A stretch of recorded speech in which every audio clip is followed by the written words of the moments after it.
Hi guys, first pose breakdown is downward facing dog. So I'm going to show it first without talking, and then I will go through what I'm doing, okay?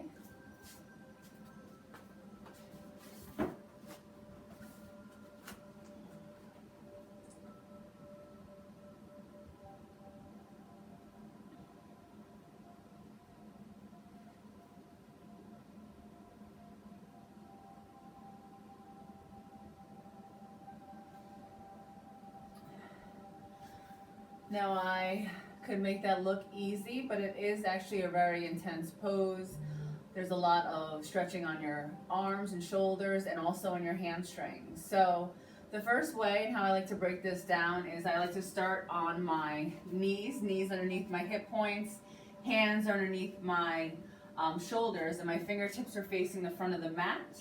My knees are hip distance apart, and they're right underneath my hip creases.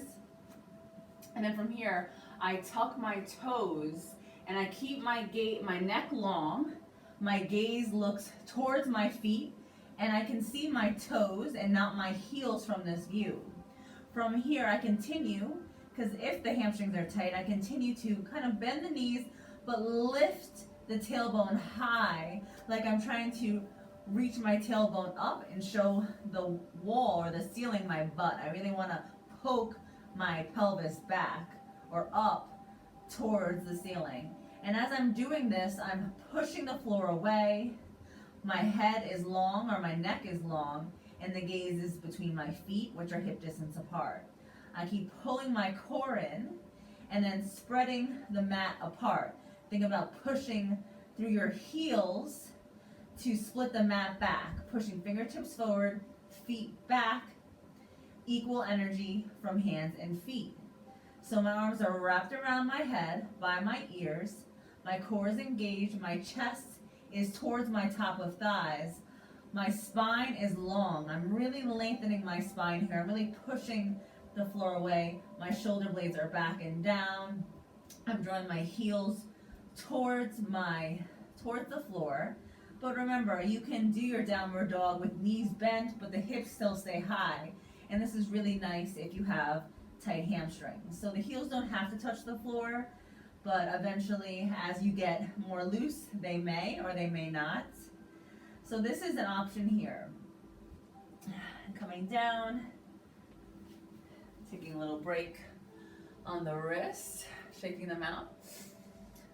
So the biggest thing is core is engaged, your spine is long, your tailbone's facing the ceiling, your heels are drawn down, but remember, if you have tight hamstrings or any knee pain, your knees can still stay bent without lowering in the hips. So that's how it should look. I'll show you some variations of what I see and common things that people do. Sometimes I'll see people kind of just hanging out, really more of the weight on their feet, and then their hands are kind of just hanging out over here. This is, again, a lot maybe if they feel stronger on their legs than their hands. Or I will see kind of like this halfway plank almost pose, and their head is not tucked behind their shoulders, their head's reaching forward. So it's really important to lengthen that tailbone. Imagine like you're being pulled up to the ceiling here, and then let the head just drop down, wrapping the forearms around, and you're reaching. How this kind of upside down V look happens is you're reaching your chest towards the top of your thighs. And then you're drawing your heels down.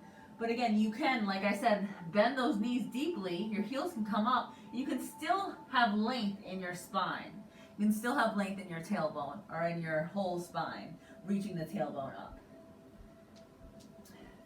So even if you practice this, what it would look like if you were seated, you're pressing the floor away, fingertips behind the heels of the hand, and you're pushing the floor away, right?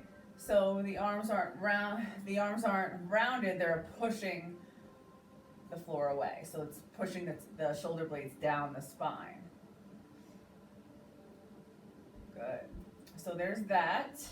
And then again, if this is just a lot on your arms, which it can be, and a lot on your legs, and I always offer the modification for puppy dog pose is knees are underneath our hips stay high, and we're just reach our hands forward, lengthening our chest towards the floor, the forehead comes down.